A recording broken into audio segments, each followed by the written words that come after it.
Hello friends, welcome to JSN Ari Works. இந்த வீடியோவில் நாம் பட்டன் ஹோல் ஸ்டிச் எப்படி போடுறதுன்னு பார்க்கலாம் வாங்க.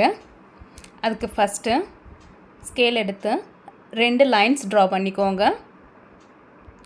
உங்களுக்கு எவ்வளோ லென்த்துக்கு வேணுமோ அந்த அளவுக்கு ட்ரா பண்ணிக்கோங்க. வீடியோ ரொம்ப லென்த்தாக வேணான்னு நான் ஷார்ட்டாகவே ட்ரா பண்ணியிருக்கேன். அண்ட் நெக்ஸ்ட் வந்து half சென்டிமீட்டருக்கு நீங்கள் மார்க் பண்ணிக்கோங்க. பாருங்கள், நான் 0லேருந்து 0.5 1 1.5 2 அந்த மாதிரி மார்க் பண்ணிகிட்டே வரேன்.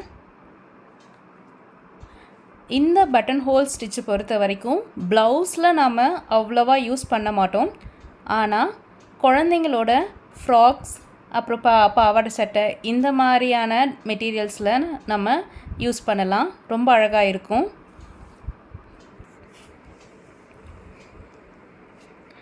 இப்போது மார்க் பண்ணி வச்சுருக்கோம். ஸோ 2 சேம் கலரில் நான் த்ரெட் எடுத்திருக்கேன். 2 பேர் என்கிட்ட டவுட் கேட்டாங்க, டபுள் த்ரெட்டுனா எப்படி எடுக்கணும் சிஸ்டர்னு. ஸோ இப்போ பாருங்கள், உங்களுக்கு புரியும்னு நினைக்கிறேன். இந்த மாதிரி எடுத்துக்கோங்க. உங்ககிட்ட சேம் கலரில் 2 த்ரெட் இல்லைன்னா டெய்லர் மிஷினோட பாபின் எடுத்து ஒரு கலரில் ஒரு த்ரெட்டில் இருக்கிற த்ரெட் வந்து பாபினில் சுற்றி வச்சுக்கிட்டு யூஸ் பண்ணிக்கோங்க. அப்போ உங்களுக்கு 2 த்ரெட் கிடைக்கும். ஃபஸ்ட்டு நம்ம நம்பர் போடுறேன் பாருங்கள், 1 and 2. 1லேருந்து தான் ஸ்டார்ட் பண்ண போகிறோம். வழக்கமாக நான் என்ன சொல்வேன்னா லாக் ஸ்டிச் போட்டுட்டு ஸ்டார்ட் பண்ணுங்கன்னு சொல்லுவேன். ஆனால் இந்த பட்டன் ஹோலை பொறுத்த வரைக்கும் லாக் ஸ்டிச் போட வேணாம். ஏன்னு நான் இப்போ சொல்கிறேன் பாருங்கள். 1லேருந்து நம்பர் 2க்கு போயிடுறோம். நம்பர் 2லேயும் நாம் லாக் ஸ்டிச் போடக்கூடாது. ஸோ நான் உங்களுக்கு போடக்கூடாதுன்றதுக்காக இந்த மாதிரி ராங் மார்க் போட்டு காட்டியிருக்கேன். லாக் ஸ்டிச் போடாதீங்க. நம்பர் 1லேருந்து டைரெக்டாக எடுத்து நம்பர் 2ல் ஒரு ஸ்டிச் பண்ணிவிட்டு கொஞ்சம் மேலே அந்த நூலை வந்து இழுத்து அகெயின் கீழே கொண்டு வந்தீங்கன்னா நம்பர் 1ல் உங்களுக்கு ஒரு லாக் கிடச்சிடும். ஸோ இதனால தான் நான் சொன்னேன் ஃபஸ்ட்டு நீங்கள் நம்பர் 1ல் லாக் போட வேணாம், இப்போது ஒரு லாக் கொடுங்க. உங்களுக்கு புரியுதுன்னு நினைக்கிறேன். அகெயின் பாருங்கள், உங்களுக்கு புரியும். இப்போது நம்ம செகண்டுக்கு ஹாஃப் மார்க் பண்ணோம்ல, அந்த பாயிண்ட்டுக்கு வாங்க. இங்கே ஒரு லாக் கொடுக்காம நேராக மேலே இருக்கிற அந்த லைனுக்கு ஒரு ஸ்டிச் பண்ணிவிட்டு அந்த த்ரெட்டை கொஞ்சம் நீட்டாக இழுத்துடுங்க. வெளியே இழுத்துட்டு அதை அப்படியே கீழே கொண்டு வந்தீங்கன்னா கீழே இருக்கிற லைனில் ஒரு லாக் விழுந்துடும்.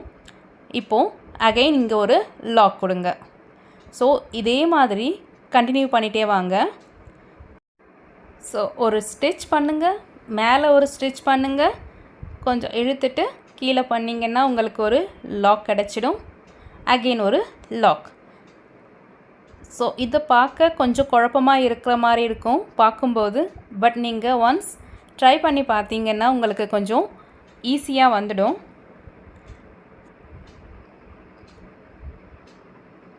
ஸோ இங்கே லாக் பண்ணிக்கோங்க. இந்த பட்டன் ஹோல் ஸ்டிச்சை நீங்கள் ஜரி த்ரெட்டில் ட்ரை பண்ணாதீங்க, வேண்டாம். இல்லை உங்களுக்கு ஃபஸ்ட்டு வரலை, நீடில் திருப்ப வரலைன்னா ஜரி த்ரெட்டில் ட்ரை பண்ணுங்கள்.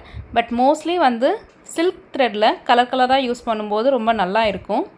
அண்ட் இன்னொரு இம்பார்ட்டண்ட்டான ஒரு டிப்ஸ் என்னென்னா, இந்த பட்டன் ஹோலில் நம்ம நூலை வந்து ரொம்பவே ட்விஸ்ட் பண்ணுவோம். ஊசியையும் சுற்றி எடுக்கிற மாதிரி இருக்கும். கொஞ்சம் எக்ஸ்பீரியன்ஸ் இருக்கிறவங்களுக்கு இது ஈஸியாக இருக்கும். பட் பிகினர்ஸ் வந்து இந்த மாதிரி பாருங்கள், ட்விஸ்ட் ஆகுது, நூல் நல்லாவே ட்விஸ்ட் ஆகுது தெரியும். அதனால் உங்களுக்கு ரொம்ப நூல் ட்விஸ்ட் ஆகுது, என்னால் எடுக்க முடியலன்னா நீங்கள் ஒவ்வொரு தடவையுமே வந்து நூல்லேருந்து ஊசியை வெளியே எடுத்துடுங்க. எடுத்துட்டு கரெக்டாக ட்விஸ்ட்டை லைட்டாக ரிமூவ் பண்ணிவிட்டு அதுக்கப்புறமா வந்து ஸ்டிச்சஸ் கண்டினியூ பண்ணுங்கள். குட்டி லாக் போடுறது தான் ரொம்ப இம்பார்ட்டண்ட். அதை வந்து ஃபஸ்ட்டு வந்து நல்லா ப்ராக்டிஸ் பண்ணிக்கோங்க. இப்போ பாருங்கள், நேராக இழுக்கிறோம், கீழே அகெயின் ஒரு லாக் போடுறோம். ஸோ இந்த மாதிரி பண்ணும்போது கண்டிப்பாக நூல் ட்விஸ்ட் ஆகும். அதை மட்டும் இந்த பட்டன் ஹோலில் கொஞ்சம் நீங்கள் கேர்ஃபுல்லாக பார்த்துக்கணும். ஸோ லாஸ்ட்டாக ஃபுல்லாக முடிச்சுட்டு எண்ணாட் போட்டுக்கோங்க. கண்டிப்பாக இந்த வீடியோ உங்களுக்கு ரொம்ப யூஸ்ஃபுல்லாக இருக்கும்னு நினைக்கிறேன். மறக்காமல் சேனலை சப்ஸ்கிரைப் பண்ணிக்கோங்க. ஃப்ரெண்ட்ஸ் அண்ட் ஃபேமிலிக்கு ஷேர் பண்ணுங்கள். தேங்க்யூ.